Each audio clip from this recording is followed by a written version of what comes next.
Hello, and welcome back again to this week's QU TV News Update. I'm Stephen Philippi. And I'm Sarah Valkamp. On this week's update, we have an update on the amazing finish to the Hawks and Lady Hawks regular seasons, and the story of a QU art professor's worldly past. But first, we have breaking news. 10 Quincy University students have been ticketed for underage drinking following an incident that occurred last month. Police say the students were drinking inside the Cedar Club bar on 20th and Cedar on the night of October 23rd. The bartender was also charged with furnishing alcohol to minors. An additional citation for consumption of alcohol by a minor is pending. Next week, I'll have an in-depth look at the culture of underage drinking and how it affects Quincy University students. From underage drinking to using alcohol for a good cause, a campus organization is hosting events to change lives. The Haiti Connection Club is sponsoring a Haiti night on Saturday, November 15th from 7 p.m. to 1 a.m. at Jed's Brewhouse. Students under 21 are allowed to attend from 7 to 9 p.m. The event is to help raise money and awareness for the people of Haiti. The main goal as a club is to make a personal connection with the people in Haiti that we've been working with for the past over 10 years now. And we try to help them get out of the situation, their impoverished situation that they're in, as successfully as possible. The club raises money throughout the year and takes a yearly trip to Haiti to help those in need, specifically children. Popcorn, movies, and friends. That's what it's all about for Quincy University's Film Club.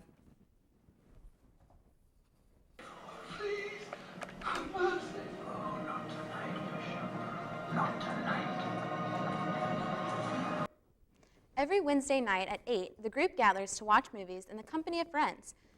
Film selections are made based on themes, the club advisor's choice, or random by club members. Last spring we did it in McHugh Theater, and we had a bunch of people come, and we made popcorn and food and Kool-Aid and all that stuff, and we just sat there and watched literally all day from like noon to like 8. We're probably going to do that again this semester. The Film Club is hosting a movie marathon during finals week. If you'd like to stop by, it starts on December 6th at noon in Francis Hall, room 234. From an older QU organization to a brand new one, students are all abuzz about a new campus fraternity. On Halloween night, Phi Beta Sigma held their coming out show, also known as a probate in the Hawksmast.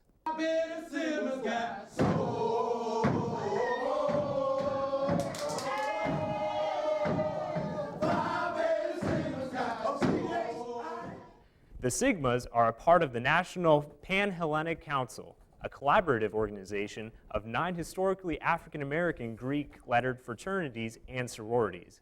The event was well attended by students, faculty, and even members of other NPHC fraternities and sororities from area colleges. The 4 new members performed a traditional step show for all in attendance. The Sigmas are still working to be a recognized Greek organization on Quincy's campus. They will join 3 already organized Greek chapters. Have you ever heard of Yik Yak? It's the newest social media app, which allows students to post anonymous status updates and comment about campus life within a certain geographical radius. If names are used, the post will be taken down. Other strict rules include making sure it is not clear who you are referring to in a post, since there is no identification to each status update. Students are allowed to say anything they want as long as it doesn't reveal other people's private information or involve bullying. The app has been used to post everything from meaningless gossip to cruel confessions. From what I read, there could be some bullying or some harassment done, but I'd probably read through it to keep up because, who's the nicest sporting team? It's kind of funny to see the replies to that and stuff, but I wouldn't do it as much, but I'd read it, kind of like a blog. Are you ready for Career Week? We have a full list of the upcoming events from the Student Success Center to help prepare you for grad school and life after graduation. Career Week officially begins Monday, November 10th and ends on Thursday, the 13th. All events are free to students, but make sure to sign up at the front desk at the Student Success Center ahead of time to take advantage of these opportunities. Coming up, I'll have all the details on a chilly forecast in the weather. And we'll listen to some talented students as they strut and strum their stuff in concert. QUTV's Campus News Update will be right back. You know, Andrew, every week we host a podcast talking about Chicago Bears football, and us as co-hosts, I feel like we're a lot like Brandon Marshall and Alshon Jeffrey as a tandem. You're right. You're more so like Alshon Jeffrey because you're an up-and-coming star, and I'm like Brandon Marshall because you know I like to speak my mind. And you can hear both of us speaking our mind about Chicago Bears football every Wednesday on the Bears Cast, hosted by myself, Ethan Cowgill, and Andrew McCulloch on Channel 97 or on QUTV's Facebook page. And as always, Bears fans, bear down. A unique guitar ensemble was held on November 2nd in the Connie Neiman Center for Music.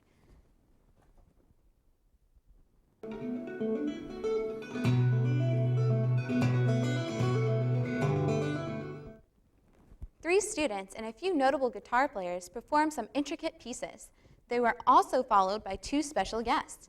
Matthew Schroeder, a fingerstyle player from the Milwaukee Conservatory of Music, executed some masterpieces. He was joined by Brad DeRoche, a professor from Central Michigan University. The concert ended with a trio consisting of Schroeder, DeRoche, and Jesse Mazzacoli, QU's guitar instructor.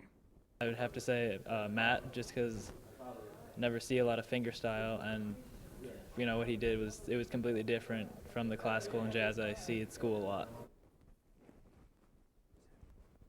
From cool jams to cool weather, QUTV's weatherman, Stephen Philippi, has all the details for upcoming cold front. Stephen?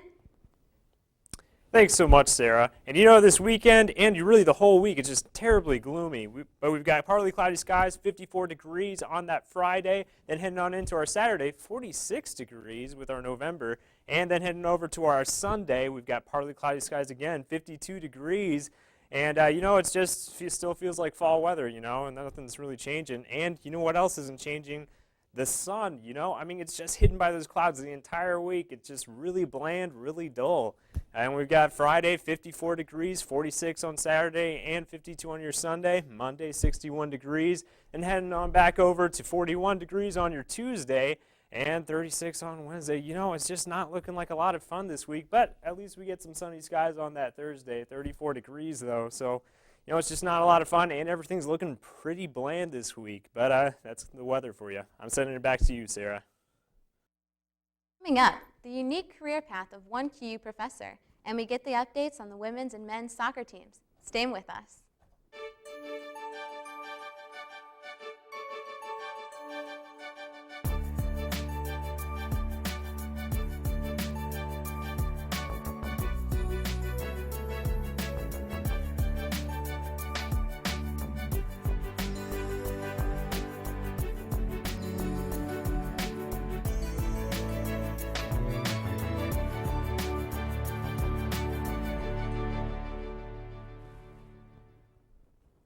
Welcome back. Thanks, guys.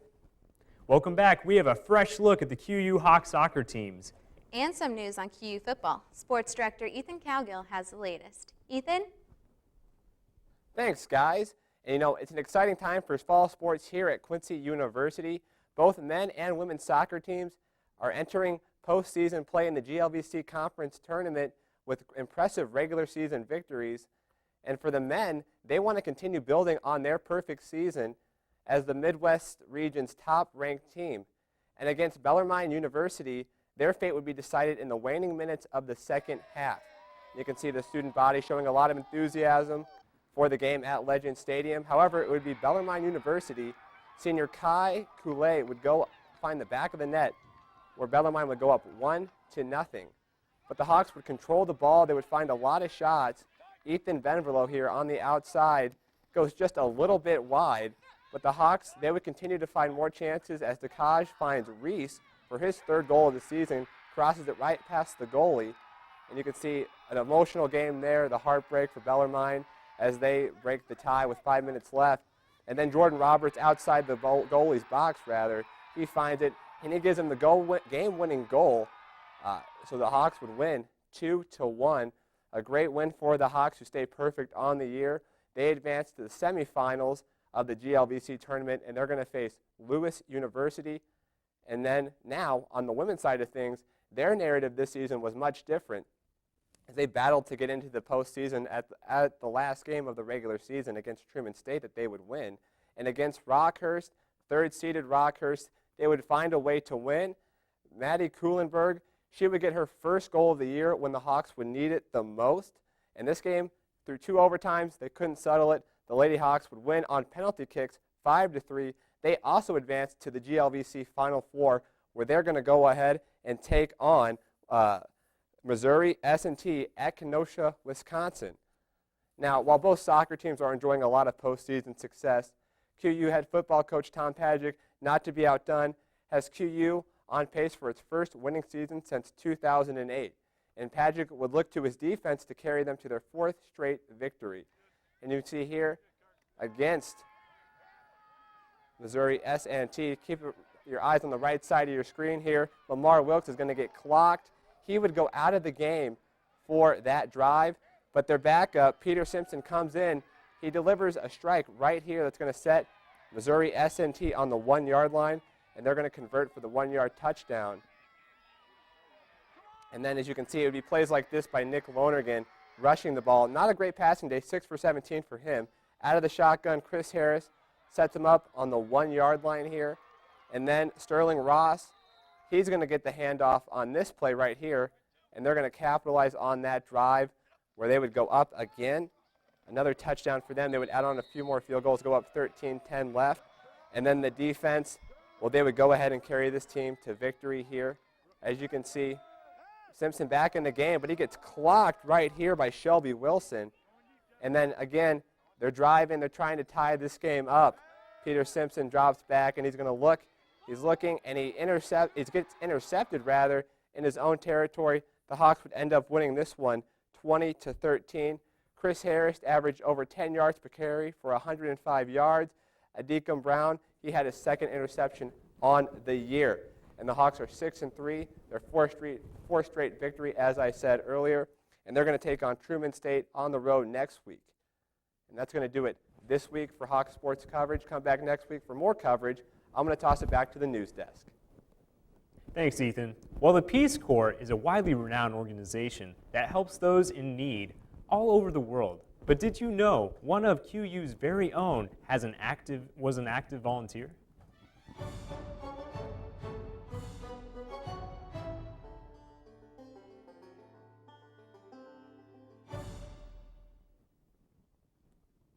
Between 1978 and 1982, art professor Carl Warma was a volunteer in West Africa.